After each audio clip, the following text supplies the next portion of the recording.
मालिक साजनवा जी प्यारी सत्संग जियो। मालिक से प्यार लगाना आसान है, ओढ़ निभाना बड़ा ही मुश्किल है। हर कोई मालिक से प्यार कह तो देता है, पर जब आखिर तक ओढ़ निभानी होती है, मन और मनमते लोगों का टोला उस इंसान को मालिक से ओढ़ नहीं निभाने देता।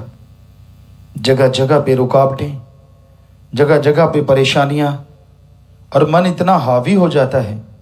वही सतगुरु मौला जिसके लिए वो जिंद कुर्बान कर सकता है, वो वाहिगुरु अल्लाह राम जिसके लिए वो यह सोचता है सारी दुनिया एक पासे मेरा मालिक एक तरफ, वो पल में मुंह मोड़ लेता है, मुनकर हो जाता है जब मन हावी होता है, जब मन इंसान के ऊपर चढ़ के कूदता है।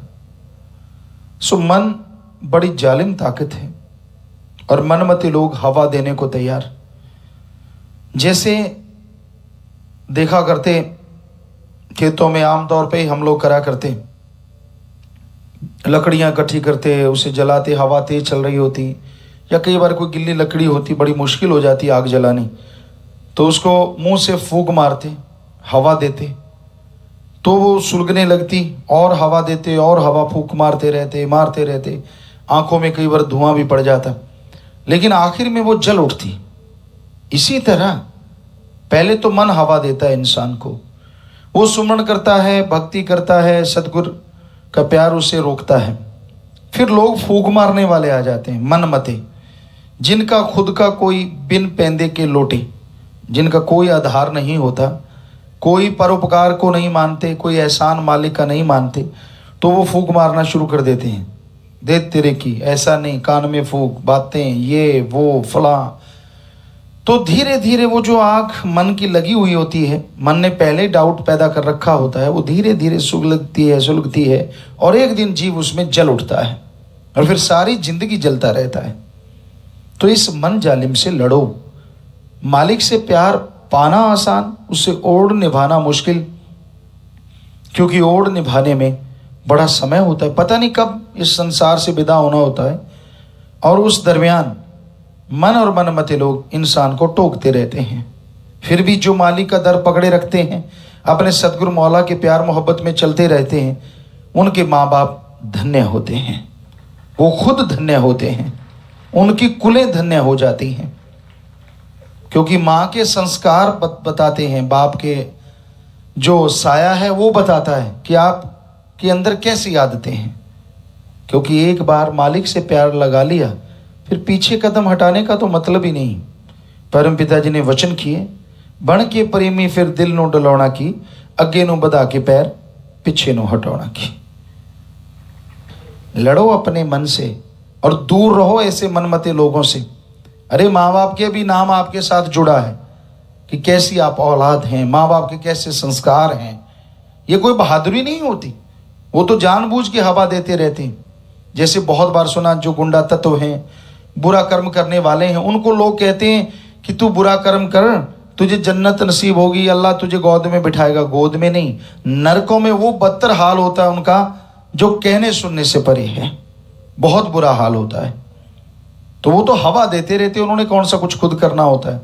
दूसरे के कंधे पे रख के चलाते, दूसरे को हवा मार मार, पंप मार मार, तू ये, तू वो, तू फलां। तो भाई ऐसे लोग जो ऐसा कर्म करते हैं कभी सुखी नहीं रहेंगे जिंदगी में, बेचैनी का आलम रहेगा, और जो उनकी उंगली पे चढ़ जाते हैं वो भी बेचैन रहते हैं। इसलिए अपने मन से लड़ना सीख लो, किसी की कहने में ना आओ। पंजाबी में एक कहावत है, लाई लग ना होवे घर वाला ते चंद्रा गवांड ना होवे। ये कहावत है, लाई लग मतलब किसी की उंगलियों पे लग जाना, कानों का कच्चा।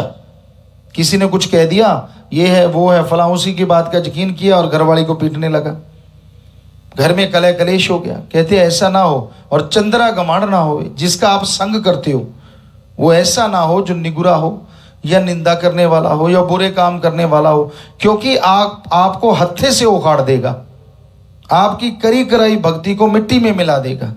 इसलिए ऐसे लोगों से दूर रहो। मर्जी आपकी, फकीरों का काम तो बताना है, समझाना है, क्योंकि जो मालिक से एक बार जुड़ जाता है, फकीर के लिए वो मालिक की औलाद खुद की औलाद बन जाती है, और उसके अंदर एक तड़फ, एक दर्द रहता है कि ये मेरी औलाद मेरे से क्यों दूर जा रही है, क्यों बिछड़ी। इसलिए भाई संत पीर फकीर बताते रहते हैं, समय समय अनुसार लोग सुनते रहें, मानते रहें, तो यकीनन मालिक से जुड़े रहते हैं। बस मालिक से जुड़ने का परम पिता शास्त्र नाम जी दाता रहबर ने एक ही वचन बताया है, किसे गल्लों छड़दा ना संसार जी। आप अच्छे पहनते हो तो जलेगा, अच्छे नहीं पहनते तो जलेगा। आप अच्छे कर्म करते हो तो जल भुन रहे हैं, बुरे कर्म करते हो तो लोग खुश हो रहे हैं कि ये बर्बाद हो रहा है। तो संसार की ना सुनो, सबसे अलग अपने काम से काम रखो, अल्लाह मालिक की भक्ति इबादत करते रहो, मालिक से प्यार बना के रखो, और दुनिया के उन लोगों से सावधान जो आपको हत्थे से उखाड़ना चाहते हैं, जो इस्तेमाल करना चाहते हैं आपको, ताकि आपका इस्तेमाल करके वो फ़ायदा उठाएं और आपको बुद्धू बना दिया जाए। तो ऐसे लोगों से जितना बचे रहोगे उतनी ही खुशियां आपको मिलती रहेंगी, क्योंकि संग का रंग लाजमी चढ़ता है। आपकी चाहे अकल फिर काम नहीं करती, वो आपके दिमाग को बिल्कुल धो देते हैं, माइंड वॉश बिल्कुल साफ कर देते हैं अल्लाह राम मालिक की तरफ से। फिर वो जो कहेंगे आपको अच्छा लगेगा, और गुरु जो कहेगा वो आपको अच्छा नहीं लगेगा। ऐसे मास्टर होते हैं, क्योंकि मास्टर ऐसे बनने में बाहर ट्रेनिंग नहीं लेनी पड़ती, मनमते लोग बना देते हैं, मन बना देता है, काल बना देता है, आदमी के अंदर ही अंदर इतनी गिरी सोचें पैदा कर देते हैं।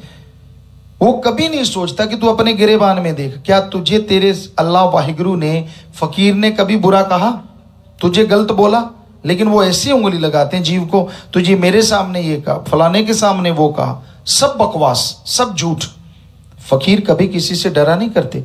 गुरु नानक देव जी ने बाबर बादशाह, जो उस समय का दबंग बादशाह था, बड़ा जबरदस्त था, सूली पे पल में लटका देता था, टुकड़े करवा देता था, उसके सामने उसे ललकार के कहा था कि ये जो भांग तू पीता है ये तो गंदगी है।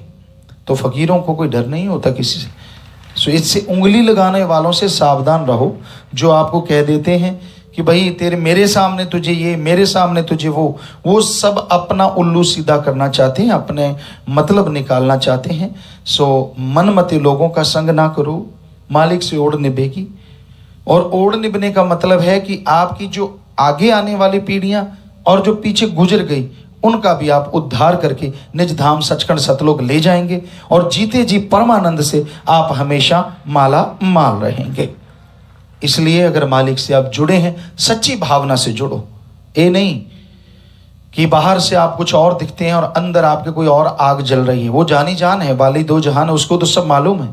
इसलिए नेकी से, भलाई से अपने सदगुरु मौला से जुड़े रहो, सुमन करते रहो, भक्ति इबादत करते रहो, यकीनन आपको खुशियां मिलेंगी और आपके गम दुख दर्द चिंताएं दूर होती चली जाएंगी।